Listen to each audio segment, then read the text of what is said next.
Comrades, this is a message from the Politburo. Commissar Goodall speaking here from Leicester Square Oblast. Pig iron production is up again, and I'm delighted to give you our latest missive here from the Presidium, where we are in favour of 100% inheritance tax, compulsory nationalisation of all land, and really winding all right-wing Twitter up. Yes, this was the story that we did yesterday, where I just posited just an idea that maybe at a time of profound intergenerational unfairness, at a time when the government was desperately searching for new tax revenue, at a moment actually, and this is the bit that really I found curious, at a moment where actually I made an argument which was to say that we should be reducing taxes on everybody so they would have more money in their pockets, on their income, on the work that they're doing day to day, and that should be funded by an increase, and I was being a bit provocative by saying 100%, but I said I wouldn't mind if it was 100%, in practical I appreciate,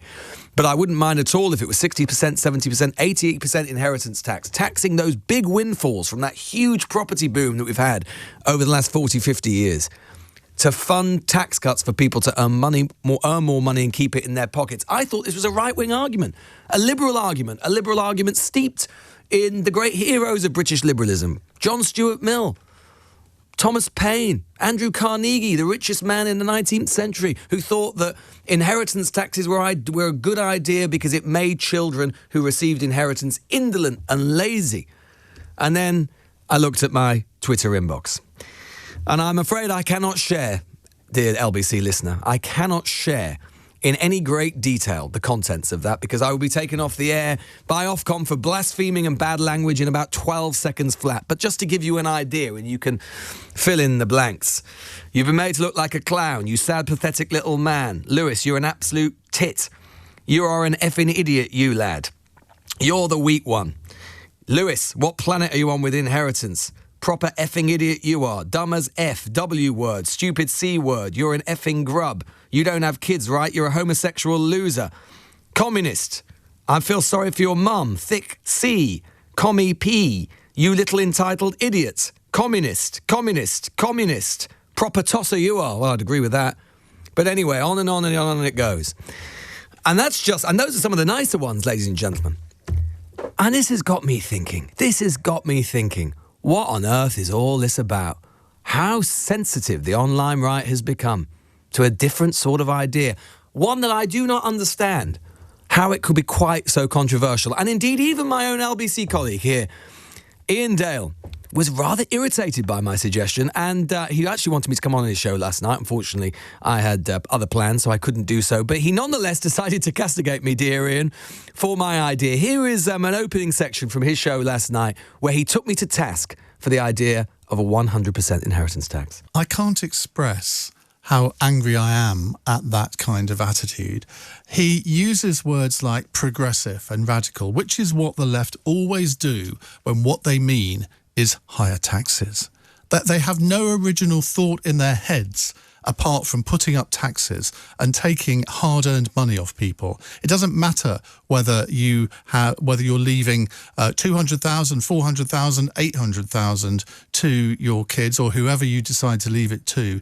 You have earned that money. You've paid tax on that money already, and now Lewis wants to take the whole lot off you.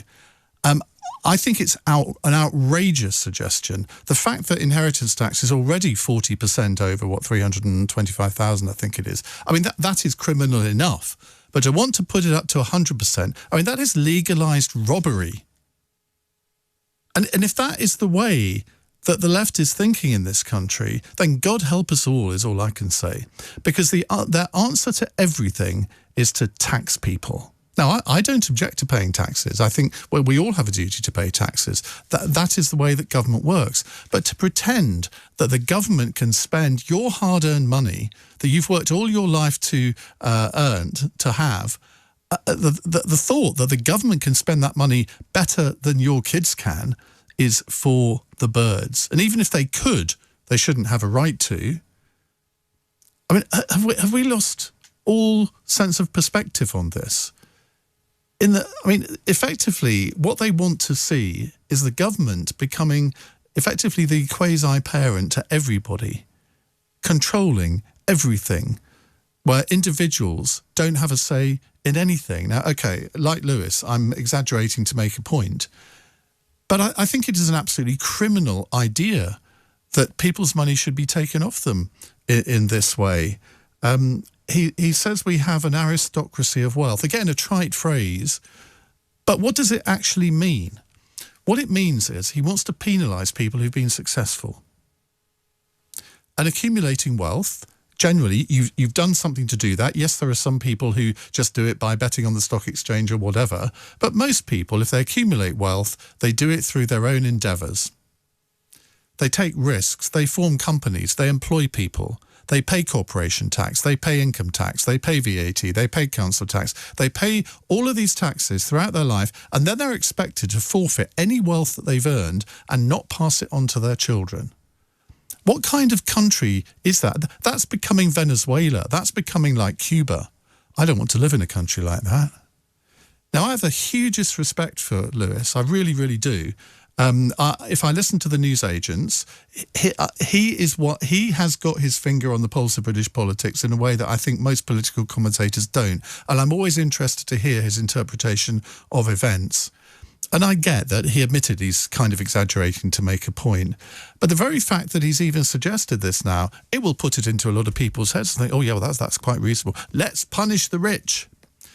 Does he not remember the wise words of Abraham Lincoln? You don't make the poor richer by making the rich poorer. Well, some warm words there from my ever-respectful colleague Iain Dale, who I think it's fair to say didn't love my idea yesterday. And before I say what I'm about to say, likewise, I have a huge amount of respect for Iain. But you know what's coming, don't you? Where to begin with that, Iain? I almost wish I'd cancelled my dinner plan just so you hadn't been able to splurge that absolute nonsense all last night.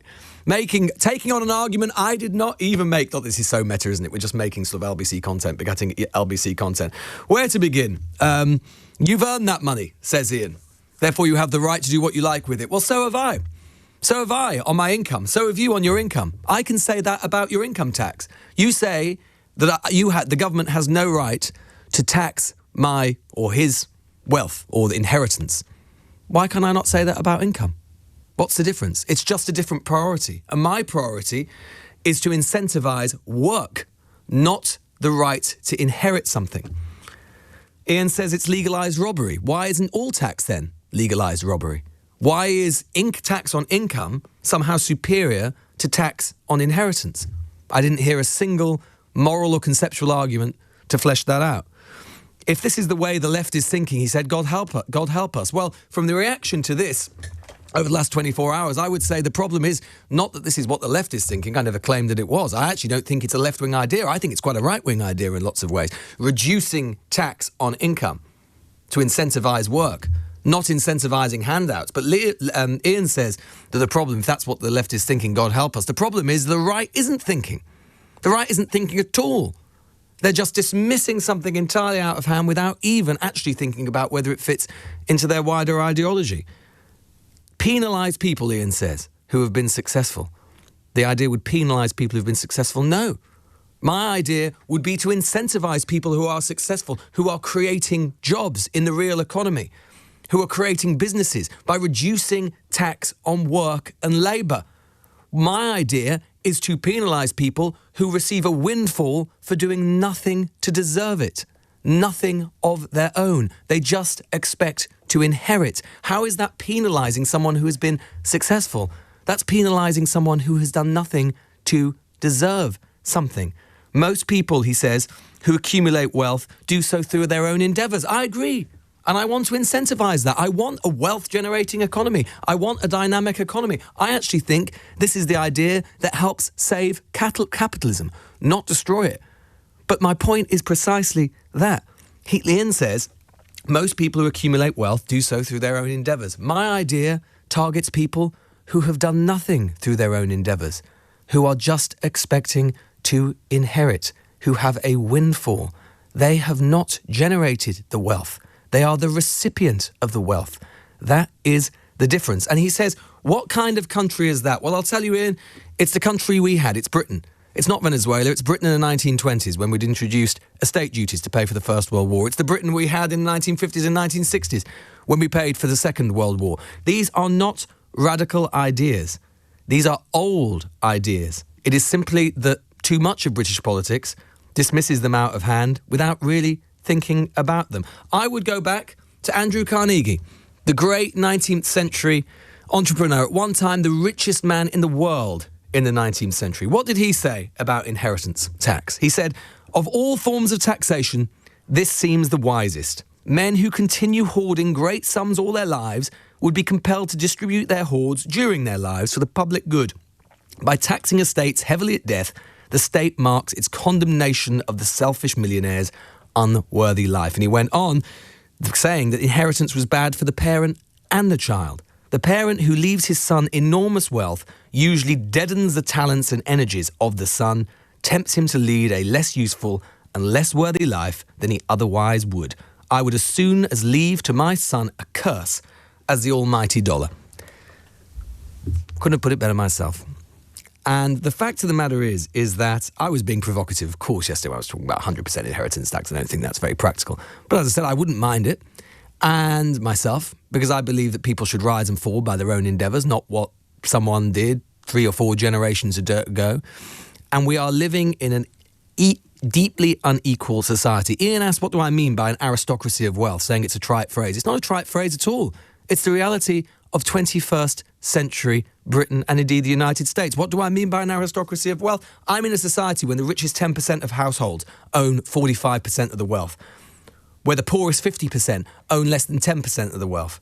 I mean a society where over 100 billion is being passed down in inheritances and gifts each single year, where over 50% of UK wealth is now held by the over 55s, meaning younger generations are increasingly reliant on inheritance rather than savings. Savings they cannot build up because they are forced into higher and higher rate tax bands, partly because our tax system is completely skewed. Our tax system is favoured and is geared towards older, richer people getting to do whatever they like because they think that they've been generated their wealth completely single-handedly. Well, they haven't. They've been part of an environment and a country which has given them a great deal. Its infrastructure, its schooling, its health system, all of the things that a 21st century democracy provides. It has to be paid for, and also you have to have a sense of intergenerational equity. And I'm sorry, but intergenerational equity cannot just mean that you get to decide to give all your money to your kid when you die.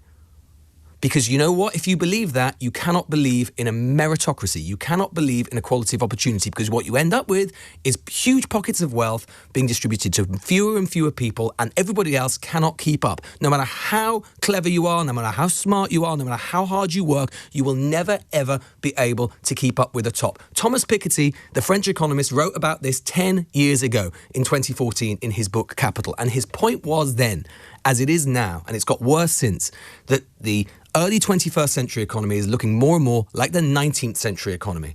It is looking like we've got a world where capital just begets capital, wealth begets wealth, and wealth and wealth, and more of the economy is dedicated to wealth and the extension of that wealth rather than income.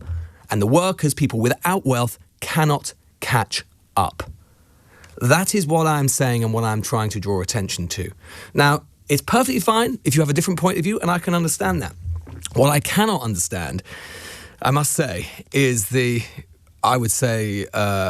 the invective and the strength of feeling about it. But maybe I'm just weird and odd, and that's absolutely fine. I don't mind. What do you think? What am I missing here?